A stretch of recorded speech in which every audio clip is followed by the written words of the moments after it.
થરા તાલુકાના જેટા ગામની ઘટના પશુઓમાં રોગચાળો ફેલાતા અસંખ્ય પશુઓના મોત. જેટા ગામે જિલ્લા પશુ ડોક્ટરની ટીમના ધામા.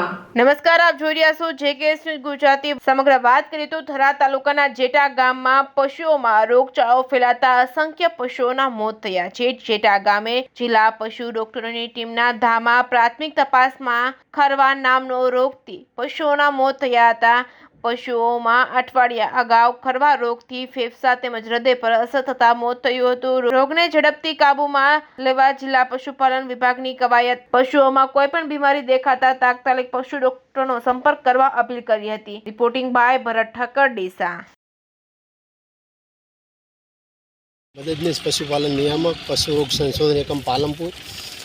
અહીં જેટા મુકામે પશુ ચિકિત્સા અધિકારી રાહ દ્વારા અમને સમાચાર મળતા પશુઓના મૃત્યુ થાય છે. એવા મળતા અમે આજે અહીં રૂબરૂ મુલાકાત લીધી. તેમાં 2 પશુઓના અમે પીએમ કરેલ છે. જેમાં પ્રાથમિક દૃષ્ટિએ પહેલાં અઠવાડિયા પહેલાં એમને ખરવા અને હાલમાં હૃદય અને ફેફસાની અસરના લીધે મૃત્યુ દેખાય છે. તેમના બધા અંગોના સેમ્પલ અમે લઈ અને વધુ તપાસ અર્થે એફએમડી ટાઈપિંગ સ્કીમ અમદાવાદ અને દાંતીવાડા યુનિવર્સિટી ખાતે મોકલવાના છીએ.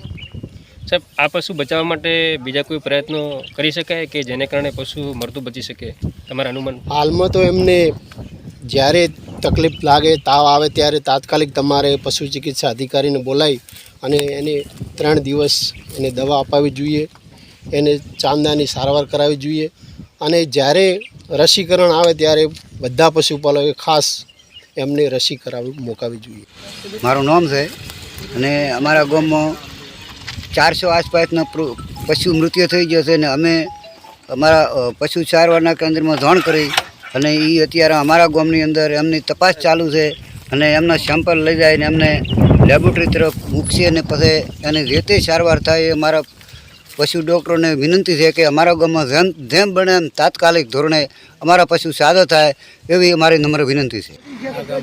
પશુ મરણ બહુ પામી રહ્યા છે અને જે તે સ્થળે અમે રૂબરૂ જઈ તપાસ કરતા જવામાં આવે છે તો બહુ જ પશુઓ મરી રહ્યા છે.